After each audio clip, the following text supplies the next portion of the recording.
ఏదో లెక్కలు చెప్పి అప్పులని ఆదాయాలని బకాయిలని సాకులు చెప్పి మీకు రెస్పాన్సిబిలిటీ నుంచి మీరు ఏమైనా తప్పించుకునేటువంటి ప్రయత్నం చేస్తున్నారా?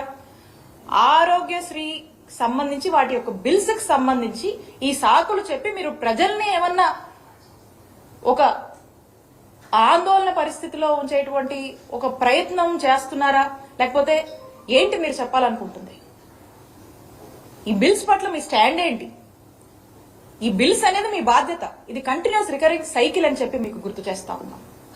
అలాగే ఇక స్థానిక ఎంపీ గారు, యూనియన్ మినిస్టర్ గారు మొన్న వారు మాట్లాడుతూ ఉన్నారు. ఏమని మాట్లాడుతూ ఉన్నారు? ఆరోగ్యశ్రీకి డబ్బులు లేవని, పేషెంట్లకు వైద్యం అందించలేమని,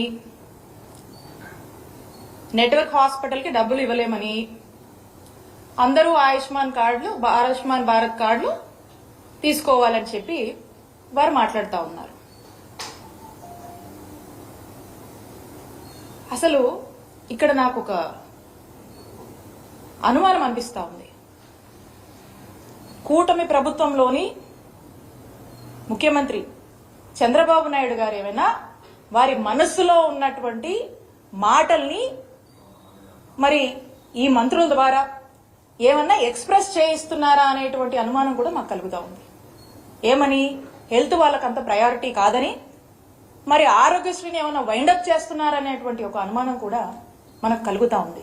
ఆయుష్మాన్ భారత్ కార్డ్స్ వాళ్ళకున్నటువంటి టెక్నికాలిటీస్ కావచ్చు, వాళ్ళు మనకు ఇస్తున్నటువంటి దీని ప్రకారం మనం చూస్తున్నట్టయితే 60 లక్షల మంది కుటుంబాలకు ఆయుష్మాన్ భారత్ కార్డు వర్తిస్తుంది మన రాష్ట్రంలో. ఆరోగ్యశ్రీ మీరు చూసినట్టయితే ఆరోగ్యశ్రీలో 1,42,00,000 కుటుంబాలకు ఈ రోజు ఆరోగ్యశ్రీ మన రాష్ట్రంలో వర్తిస్తుంది. అంటే 90% of the families in the state of Andhra Pradesh కి ఆరోగ్యశ్రీ అనేది వర్తిస్తుంది. మరి 60 లక్షల మందికే వర్తించేటువంటి ఆయుష్మాన్ భారత్ కార్డ్స్ ని అందరూ తీసుకోవాలి, దాన్నే వాడుకోవాలంటే 60 లక్షల మందికే వర్తించేటువంటి ఈ ఆయుష్మాన్ భారత్ కార్డ్స్ మరి మిగతా వాళ్ళ పరిస్థితి ఏంటి? వాళ్ళకి ఏమైనా సమస్య వస్తే ఎక్కడికి పోవాలి? వాళ్ళకి ఏం వర్తించాలి అప్పుడు? అలాగే ఆరోగ్యశ్రీలో మనము 3,257 ప్రొసీజర్స్ కి మనం కవర్ చేస్తాం ఆరోగ్యశ్రీలో. మరి ఆయుష్మాన్ భారత్ 1900 చిల్లర, 1949, అంటే 2,000 కన్నా తక్కువ ప్రొసీజర్స్ ఉన్నటువంటి ఆయుష్మాన్ భారత్ ని మీరు వాడుకోండి అని చెప్పి చెప్తా ఉన్నారు. మరి ఈ 3,257 ప్రొసీజర్స్ మనం ఆరోగ్యశ్రీలో కవర్ చేస్తున్నటువంటి ఈ మిగతా ప్రొసీజర్స్, అంటే ఈ 2,000కు పైగా ఉన్నటువంటి మన దగ్గర ఉన్నటువంటి ఆరోగ్యశ్రీలో ఉన్నటువంటి 3,257 ప్రొసీజర్స్ లో ఉన్నటువంటి ప్రొసీజర్ ఏదన్నా ఈ రాష్ట్ర ప్రజలకు అవసరం అయితే ఎక్కడికి పోవాలి? ఎవరు బాధ్యత తీసుకుంటారు? ఎవరు బాధ్యత వహించాలి? అలానే ఆరోగ్యశ్రీ పరిధి 5 లక్షలు ఉన్నటువంటి ఆరోగ్యశ్రీ పరిధిని మా ముఖ్యమంత్రి గారు ఏ పేదవాడికి ఈ రాష్ట్రంలో భారం అవ్వకూడదు, ఎవరికి కూడా అవుట్ ఆఫ్ పాకెట్ ఎక్స్పెండిచర్ అవ్వకూడదు అని చెప్పి ఒక ముందు చూపుతో ఒక గొప్ప ఆలోచన చేసి ఆ కుటుంబంలో ఆ పేదవాడికి ఆ కష్టం వస్తే నాది బాధ్యత అని చెప్పి జగన్మోహన్ రెడ్డి గారు ఆ బాధ్యత తీసుకొని 5 లక్షలు ఉన్నటువంటి పరిధిని 25 లక్షల వరకు కూడా పెంచినటువంటి ఘనత జగన్మోహన్ రెడ్డి గారి ప్రభుత్వానికి దక్కింది. దాన్ని మేము అమలు చేశాం. మరి ఈ రోజున ఆయుష్మాన్ భారత్ మీరు చూసినట్టయితే 5 లక్షల వరకే ఇస్తుంది లిమిట్.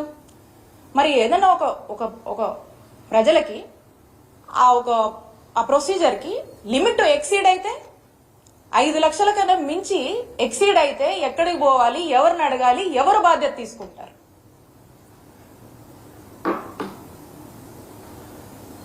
ఆయుష్మాన్ భారత్ సంవత్సరానికి ఆయుష్మాన్ భారత్ లో ఎంత ఇస్తారు? బడ్జెట్ సుమారు 300 కోట్లు సంవత్సరానికి ఇస్తారు. ఆరోగ్యశ్రీ బడ్జెట్ ఎంత సంవత్సరానికి? ఎంత ఖర్చు చేస్తాం మనము? 3,000 కోట్లు ఖర్చు చేస్తాం. 3,000 ఈ సంవత్సరం అయితే 3,500 కోట్ల వరకు కూడా మనం ఖర్చు చేస్తా ఉన్నాం. అంటే 10% ఆఫ్ ఆరోగ్యశ్రీ ఆయుష్మాన్ భారత్ లో వాళ్ళు ఇస్తున్నారు. 300 crores ఎక్కడ? 3,000 crores ఎక్కడ? 3,000+ crores ఎక్కడ? ఈ సంవత్సరం మనం ఇస్తున్నటువంటి 3,500 crores ఎక్కడ? మరి ఇదంతా ఎవరు పేరు చేయాలి? 10% కవర్ చేస్తే మరి 90% ఏమైపోవాలి? ఈ ప్రజలు ఏమైపోవాలి? ఈ ప్రజల యొక్క హెల్త్ ఏదైనా ఇబ్బందులు వస్తే వాళ్ళ ఆరోగ్య బాధ్యత ఎవరు తీసుకుంటారు?